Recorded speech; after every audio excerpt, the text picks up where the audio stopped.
ہمارے معاشرے میں کزن میرج کا رجحان ظاہر عام ہے۔ اسٹیٹس دیکھیں تو پاکستان میں 65 سے 75% جو شادیاں وہ خاندان میں کی جاتی ہیں اور ان میں بھی 80% شادیاں ایسی ہیں جو کہ فرسٹ کزنز میں ہو رہی ہوتی ہیں، اور اس کی وجہ سے ہم کیا دیکھتے ہیں؟ جینیٹک ایشوز دیکھتے ہیں۔ بالکل، بہت ساری ایسی بیماریاں ہیں جو ہم دیکھ رہے ہوتے ہیں جو بچوں میں منتقل ہوتی ہیں اور پھر آپ کی نسلوں میں آگے چل رہی ہوتی ہیں۔ اور تھیلیسیمیا کی اگر بات کی جائے، وہی والی بات ہے کہ مائنر اگر دونوں پیرنٹس مائنر ہیں تو میجر تھیلیسیمیا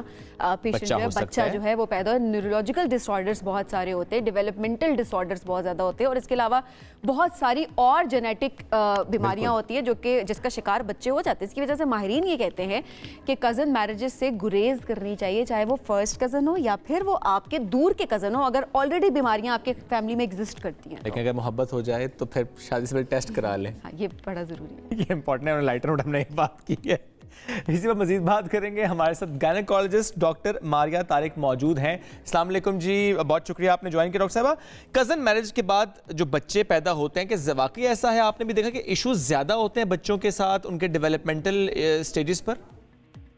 لوگوں کی ایکچولی اس کو ہم اپنے ٹرمز میں کنزینگوس میرج کہتے ہیں، ٹھیک ہے؟ تو کنزینگوس میرج کا مطلب ہوتا ہے کہ not only first relative degree, جیسے ابھی آپ لوگ بات کر رہے تھے کہ فرسٹ ڈگری کزنس نہیں، سیکنڈ ڈگری کزنس بھی آپ کے ایکچولی جو خاندان کا مطلب ہے کہ آپ کی جینیٹک میوٹیشنز جو کہ ایک نسل در نسل چل رہی ہوتی ہیں، ٹھیک ہے؟ سو کنزینگوس میرج کا مطلب ہے کہ ایک جینیٹک میوٹیشن جو ہے وہ اس سٹیج پہ یا اس جنریشن میں شاید اپیئر نہ ہو، لیکن اگر آپ متواتر جو ہے وہ ایک ہی خاندان میں یا فرسٹ یا سیکنڈ کزنس میں اگر آپ شادیاں کریں تو وہ نسل در نسل جینز چلنا شروع ہو جاتے ہیں، ٹھیک ہے؟ اللہ تعالیٰ نے بڑی اچھی اس میں مصلحت یہ ڈالی ہوئی ہے کہ these are all diseases majority autosomal recessive ہوتے ہیں، یعنی کہ اگر ایک انسان میں وہ ایک جین آ جائے تو ضروری نہیں ہے کہ وہ اس میں ظاہر ہو، ٹھیک ہے؟ لیکن اگر ماں اور باپ دونوں سے وہ جینز کیری ہو جائیں جو کہ کنزینگوس میرج میں یا فرسٹ یا second degree relative cousin marriage میں ہوتا ہے تو پھر اس بچے میں وہ جینز کا پیدا ہونا ضروری ہے۔ ڈاکٹر صاحب، اگر زیادہ تر لوگ دیکھ رہے ہوتے ہیں کہ وہ کہتے ہیں اچھا ٹھیک ہے فرسٹ کزن نہیں ہے، سیکنڈ کزن سے تو پھر شادی کر دینی چاہیے، تو کیا واقعی زیادہ بیماریاں یہی دیکھنے میں آئی ہیں کہ فرسٹ کزنس میں ہی ہوتی ہیں یا پھر دور پار کے رشتہ دار اگر ہو تو وہ اتنی بیماریاں نہیں ہوتی ہیں؟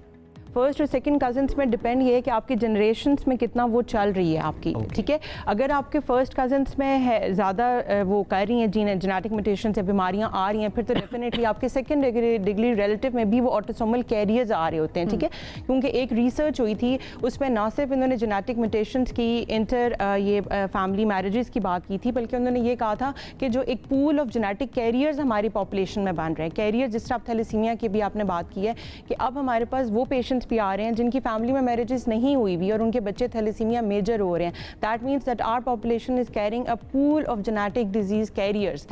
First and second degree relatives کی وجہ سے۔ وہ جو پول بن رہا ہے اس میں یہ ہے کہ اب ہمارے پاس یہ ہے کہ سیکنڈ اور تھرڈ ڈگری اگر ریلیٹیوز میں بھی وہ جینیٹک کیریئرز چل رہی ہیں، اور یہی وجہ ہے چونکہ کیریئرز ہیں آلریڈی جنریشنز میں، تو اس لیے ہم دیکھتے ہیں کہ بہت سی بیماریاں سامنے آتی ہیں جیسے کہ تھیلیسیمیا۔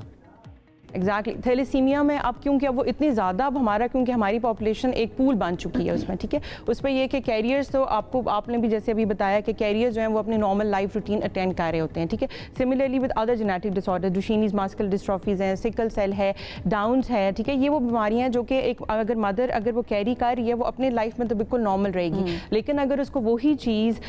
باپ کی طرف سے بھی بچے کو مل جائے۔ ویسے یہ بھی دیکھا جائے اگر کہ پریگنینسی میں بھی تو اکثر خیال نہیں رکھا جا رہا تھا، اس سے بھی تو بہت ساری بیماریاں ہیں جو کہ بچوں میں آتی ہیں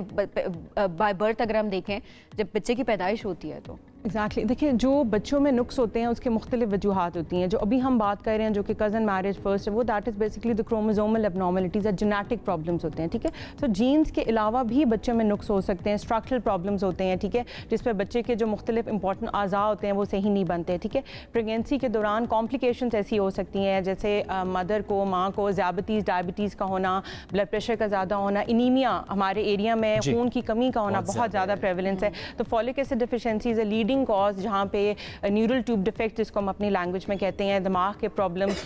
کمر میں ریڑھ کا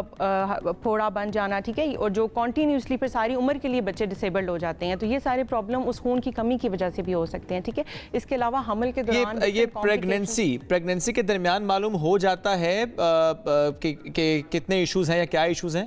दोनों चीज़ें हो सकती हैं, ठीक है। क्रोमोसोमल इन्फेक्शन से जेनेटिक डिसऑर्डर्स होते हैं, वो कई होते हैं जो कि पैदाइश पे हम अल्ट्रासाउंड करवाते हैं, ठीक है, 5वें छठे हमल में, जिसमें हम देखते हैं कि कोई प्रॉब्लम तो नहीं है बच्चे में, ठीक है, वो हमें नॉर्मल बता देता है अल्ट्रासाउंड, क्योंकि स्ट्रक्चरल एबनॉर्मलिटी नज़र नहीं आ रही होती है अल्ट्रासाउंड पे। लेकिन लेटर ऑफ द लाइफ जब बच्चा जब डिलीवर होता है, जब बच्चा पैदा होता है, तो वो सिंड्रोमिक होता है, ठीक है। So most of the time हम लोगों की अभी ऐसी डायग्नोसिस नहीं है कि हम ड्यूरिंग द प्रेगनेंसी उसको आइडेंटिफाई कर सकें। वो लेटर लाइफ में जब बेबी डिलीवर हो जाता है, जब वो दुनिया में आता है, मोस्ट ऑफ द टाइम जब माँ को इन्फेक्शन होती है तो डिलीवरी के बाद बच्चों को पल्मोनरी हाइपोप्लेजिया, लंग्स उनके मैच्योर नहीं होते, that is basically because of the pre maturity या फिर जो इन्फेक्शन होती हैं, ठीक है। So most of the infection ऐसी हैं जो कि इंट्रा यूट्राइन हम शायद डायग्नोज नहीं कर पाए, लेकिन लेटर ऑफ द लाइफ जब वो डेवलपमेंटल माइलस्टोन्स उसके डिले होते हैं। डॉक्टर साहब, हमने ये भी तो देखा है कि कुछ बच्चे जो होते हैं वो उनकी बर्थ ठीक होती है, कुछ सालों तक भी वो बिल्कुल ठीक रह रहे होते हैं, लेकिन ये जो जेनेटिक बीमारियां हैं ये किसी न किसी स्टेज पे जाके उनको टारगेट कर देती हैं, हिट करती हैं। जिस तरह लेटर लाइक अगर कोई 20 साल का या 30 साल, मेरे तो कुछ केसेस ऐसे भी देखे जिसमें 30 और 31 साल में भी वो डिजीज अटैक कर देती है। वो देखिए, वो जेनेटिक, वही बात है ना कि वो आपके जेनेटिक म्यूटेशन जब बेबी में आ गई ना, तो वो हर डिजीज की डिफरेंट होती है, ठीक है। मोस्ट ऑफ द टाइम जिस तरह डाउन सिंड्रोम के बच्चे हैं, डाउन सिंड्रोम तो जो ही डिलीवर होता है वो हम भी रिकग्नाइज कर लेते हैं, और पब्लिक अवेयरनेस इतनी हो गई है कि माँ बाप को भी पता लग जाता है कि ये नॉर्मल नहीं है। लेकिन मोस्ट ऑफ द टाइम और डिजीजेज जैसे सिकल सेल एनीमिया हो गया, थैलेसीमिया हो गया, थैलेसीमिया के ज़ाहिरी तौर पर बच्चा बिल्कुल नॉर्मल होगा, ठीक है, उसके टेस्ट भी हम पैदाइश के 6 माह के बाद करवाते हैं, जिसमें पता लगता है कि इस बच्चे को थैलेसीमिया है, ठीक है। So most of the time ऐसे जेनेटिक डिसऑर्डर्स हैं हमारे पास, डुशेनीज मस्कुलर डिस्ट्रॉफी है, ठीक है, जिस पर बच्चा पैदाइश में बिल्कुल नॉर्मल आता है, लेकिन जब वो पैदा होने के बाद उसको ग्रेजुअली प्रॉब्लम और डॉक्टर साहिबा, कितना अर्ली प्रेगनेंसी में ये चीज़ सामने आ जाती है कि खुदा न खास्ता ऐसी बीमारी होगी जिसका कोई इलाज नहीं होगा, जिससे उसकी ज़िंदगी मुतासर हो जाएगी, और फिर डॉक्टर्स सजेस्ट करें कि एबॉर्शन करा लें? ज़रा सेंसिटिव है, लेकिन एड्रेस ज़रूर कीजिएगा कि किस सिचुएशन में डॉक्टर्स ये कहते हैं माँ को कि आप इसे कैरी ना करें। देखिए, उस पर सबसे पहले तो मैंने अभी आपको जैसे बताया रुबेला है, ठीक है। कंजेनिटल रुबेला सिंड्रोम जो है वो दैट कॉजेज मोस्ट अबाउट 99% उसकी वर्टिकल ट्रांसमिशन होती है, ठीक है। अब वो हमें उसमें हम लोग कहते हैं, क्योंकि उसमें हमें यही पता होता है कि अगर माँ को इन्फेक्शन रुबेला की हो चुकी है तो उसमें 99% वो वर्टिकल ट्रांसमिशन यानी कि बच्चे को ट्रांसमिट होगा, और अगर बच्चे को हो जाए तो फिर उसको कंजेनिटल रुबेला सिंड्रोम के 100% चांसेस हैं, ठीक है। तो फिर वो बच्चा, अगर हम ना भी टर्मिनेशन ऑफर करें, ठीक है, in our words in medicine we always offer termination of the pregnancy, ठीक है, we do not have the mandatory, ये पेशेंट का राइट है, सजेस्ट कर सकते हैं, ठीक है। तो on the basis of knowledge जो हमारे पास है वो ये है कि 100% वर्टिकल ट्रांसमिशन होगी, जिसमें कंजेनिटल रुबेला सिंड्रोम होगा बेबी को, ठीक है, और उसमें आंख से लेके बड़ी आंख तक के सारे ऑर्गन्स अफेक्ट हो जाते हैं, जिसमें अगर बच्चा अव्वल तो 6 या 7 माह के हमल के दौरान ही फौत हो जाता है, और अगर पैदाइश उसकी हो भी जाए तो वो हाईली एनॉमलस होता है। सो उसमें हम कहते हैं, ठीक है। दूसरा हमारे पास और भी अगर हमें उसमें लगे, जैसे थैलेसीमिया है, ठीक है, थैलेसीमिया अगर मेजर हमें पता लग जाता है, जो कि पहले 3 माह में मदर और फादर अगर दोनों कैरियर्स हैं, तो वी डू अ टेस्ट, ठीक है, जिसको हम CVS कहते हैं। उस टेस्ट से हमें पता लग जाता है कि ये जो बच्चा है इसको थैलेसीमिया है या नहीं है, या मेजर है। तो जब मेजर होता है और वो फैमिलीज जिसमें ऑलरेडी मेजर थैलेसीमिक चल रहे हैं, तो हम सिर्फ ऑफर कर सकते हैं, ठीक है, आगे कपल का अपना जो है ना वो। और डॉक्टर साहब, आप ऐसे कौन से टेस्ट हैं जो कि सजेस्ट किए जाते हैं, क्योंकि आपने खुद जिक्र किया कि इश्यूज हमारे पूल में अब हैं, पॉपुलेशन पूल में, कौन से टेस्ट हैं, कज़न मैरिज हो या कि ना हो, फिर भी टेस्ट करा लिए जाएं ताकि मालूम हो जाए कि अच्छा ये माइनर चीज़ें हैं जो कि बाद में आगे चलने वाली नस्ल में मेजर में आ सकती हैं और बच्चा मुतासर हो सकता है? एक्चुअली हमारे अभी माशरे में शायद ये मिथ है, लेकिन इंटरनेशनली अगर हम वेस्टर्न वर्ल्ड में करें तो उनके स्कूल लेवल पे जेनेटिक स्क्रीनिंग हो रही है, ठीक है, उनके हो चुके हैं बच्चों के स्कूल लेवल पे उनकी जेनेटिक स्क्रीनिंग हो चुकी है, दे हैव द ऑडिट, उनके पास पूरा डेटा बेस पे उनके पास होता है, और later of when they are planning to get married तो उनके जो है ना वो पार्टनर्स के वो टेस्टिंग उनकी क्रॉस मैच होती है, ठीक है। In our setup we are definitely lagging behind, ठीक है, हमारी थोड़ी सी पब्लिक अवेयरनेस कम है, लोगों को शायद ये होता है कि नहीं जी ये अल्लाह की मर्जी है और इसमें हम कुछ इंटरवीन नहीं कर सकते। Exactly, so in our setup we have to do importantly जो आप और मैं भी इस वक्त कर रहे हैं कि पब्लिक अवेयरनेस, ठीक है, लोगों को बताएं, और डेफिनेटली टेस्ट है हमारे पास, ठीक है, हमारे पास जेनेटिक स्क्रीनिंग है